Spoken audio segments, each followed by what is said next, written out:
एक जंगल में एक सेब का पेड़ था। वो पेड़ बहुत घमंडी था। वो किसी भी पंछी को अपने डाली पर बैठने नहीं देता था। ठीक उसके सामने एक आम का पेड़ था। वह पेड़ बहुत दयालु और नेक था।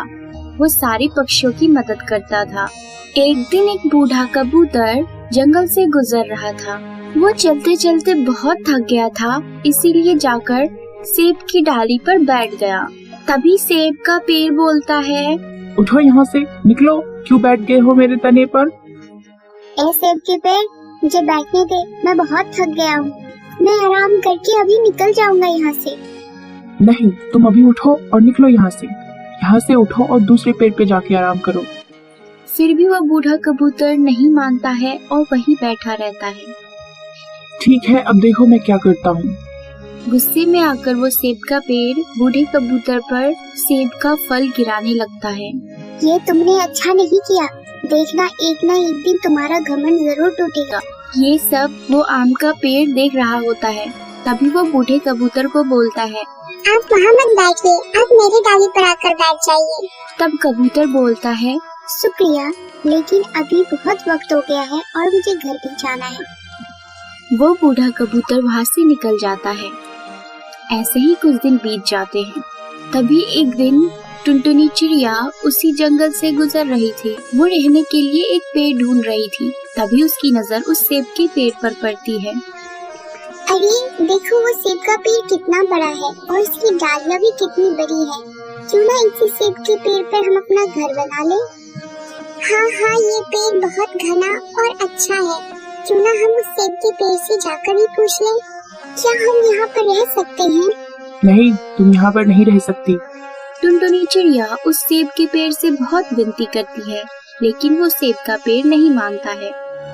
फिर टुनटुनी को पास ही वो आम का भी पेड़ दिखाई देता है। फिर टुनटुनी चिड़िया उस आम के पेड़ के पास जाती है। सुनो, क्या हम इस पेड़ पर रह सकते हैं? हाँ, क्यों नहीं।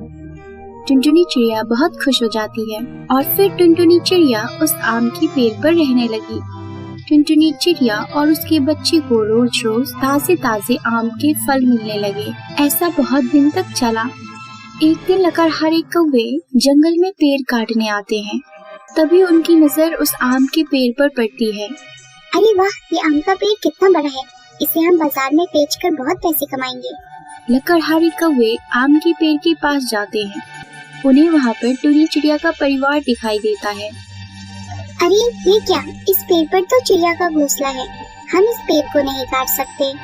तभी दूसरी लकड़हारे कौवे का नजर उस सेब के पेड़ पे पड़ता है। अरे देखो, वहाँ सेब का पेड़ है, चलो हम उसे ही काट लेते हैं। लकड़हारे कौवे सेब का पेड़ काटने लगते हैं। ये देखकर सेब का पेड़ अपने बचाव में सेब गिराने लगता है। फिर भी वो कौवे नहीं रुकते। बचाओ, बचाओ, मेरी मदद करो, ये मुझे काट रहे हैं। तुम्हें उस पेड़ की मदद करनी चाहिए, जाओ उस पेड़ को बचाओ। नहीं, मैं नहीं करूँगी मदद, वो बहुत बुरा और घमंडी पेड़ है। नहीं, ऐसा मत बोलो, फिर उसमें और हमें क्या ही फर्क रह जाएगा। हाँ ठीक है, हम उसे बचाने जाते हैं। टुनटुनी चिड़िया तभी सेब के पेड़ पर जाती है और उन कौवों से कहती है, रुकिए लकड़हारे कौवे भैया, इस पेड़ को मत काटिए। क्या हुआ, तुम जाओ और अपना काम करो, हमें अभी ये पेड़ काटना है। तभी टुनटुनी चिड़िया बहुत गुस्सा हो जाती है और सेब निकालकर उन कौवों को मारने लगती है। अरे, ये चिड़िया तो हमारा जान ले लेंगी। अब भागो यहाँ से। शुक्रिया दोस्तों, तुम कितने अच्छे हो। मैंने तुम्हें यहाँ नहीं रहने दिया, फिर भी तुमने मेरी जान बचाई। आज से तुम यहाँ रह सकते हो और मेरे फल भी खा सकते हो। शुक्रिया करना है तो उस आम के पेड़ को करो। उसने ही हमें तुम्हारी मदद के लिए मनाया। अगर वो मुझे नहीं बोलता तो मैं तुम्हारी मदद कभी नहीं करती, क्योंकि तुम्हें घमंड ही इतना ज्यादा है। और फिर टुनटुनी चिड़िया का परिवार दोनों पेड़ों पे खुशी खुशी रहने लगा। तभी बच्चों, हमें इस कहानी से सीख मिलती है कि हमें कभी भी खुद पर घमंड नहीं करना चाहिए।